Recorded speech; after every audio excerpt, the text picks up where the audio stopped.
This time out of the southern Indian state of Tamil Nadu, where the Madras High Court has stayed the floor test until further orders. Now, this means there will be no floor test until the court makes a decision. So the status quo in Tamil Nadu yet again maintained. The court has now directed no election notification to the 18 seats of the disqualified legislators, the lawmakers there. The no stay on the disqualification for the 18 AIDMK legislators. Now, the case being adjourned until October the 4th. Remember, the disqualification of the 18 lawmakers is a major blow to Sashikala's nephew, TTV Dinakaran, who had threatened to bring down the government of the current Chief Minister EPS, or E. Palaniaswamy, in Tamil Nadu. Now, recently, the two factions of the ADMK led by OPS, O. Pannirselvam, and EPS, E. Palaniaswamy, merged to end the crisis in the AIDMK party. Later, the party's merged factions expelled Sashikala as the ADMK General Secretary, triggering a fresh crisis for the already politically unstable Tamil Nadu government. The disqualified legislators had now demanded a floor test by E. Palaniaswamy to prove his majority at the floor of the House.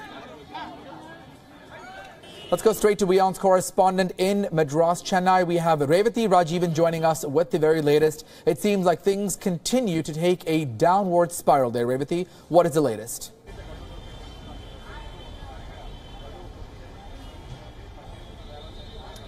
Ashit, yes, the Madras High Court has extended its stay on conducting the floor test. Remember, earlier the court had said that the floor test has to be stayed until the 20th of this month, which was today. And today the court has extended its stay until further orders. So there cannot be a floor test immediately. Now, at the face of it, when you look at the entire order, it seems like it's a breather for all the parties. On one side, you have the disqualification of MLAs that has been stayed, which is the advantage for EPS, OPS. But on the other side, the court has also said that you cannot notify elections to these 18 seats. You cannot notify that these seats are vacant and notify elections to all the 18 seats for which the MLAs are disqualified. So that is a breather for the TTV Dinakaran group as well. So it's a balanced order at this point that is good for all of the parties at this point, and it buys time for more time for all the parties to perhaps have more negotiations and talks and discussions with regards to how they will go forward with this situation. Because remember, at this point, the TTV Dinakaran camp has 18 MLAs and can topple the government with that number if a floor test is conducted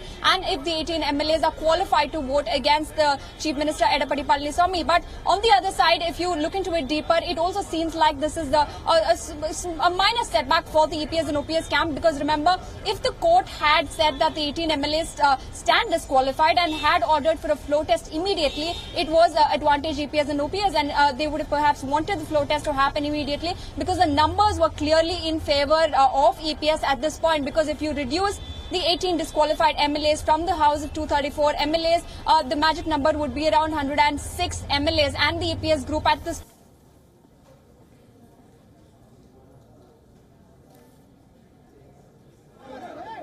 All right, well, hopefully check back in with Revathi Rajivan. They're getting us the very latest there. The status quo remained. Again, the breaking news coming in this hour from the Madras High Court. They have now stayed the floor test until further orders, which means that there will be no decision taken by the court. So essentially, the status quo still maintained in Tamil Nadu. Again, the court has directed the election notification for 18 seats to be disqualified. So there's going to be no stay on that. This is going to be now adjourned until the 4th of October. Just to provide perspective, the 18 MLAs, the disqualification of that means a major blow to the nephew of Sashikala, who's behind bars, that's TTV Dinakaran, who had threatened to bring down the government of EPS and OPS. Let's go back now over to Revathi Rajivan again. In terms of the chatter there on the ground, there's been a lot of speculation back and forth there with other entrants as well, possibly joining in, like Kamala Hassan and Rajnikant, and now this. So really, since December, there's been all of this uncertainty there. I mean, ultimately, has anything been accomplished? Has anything really happened on the ground, minus figuring out the symbols or who is going to run the government? Because there's a lot of uncertainty there still looming there.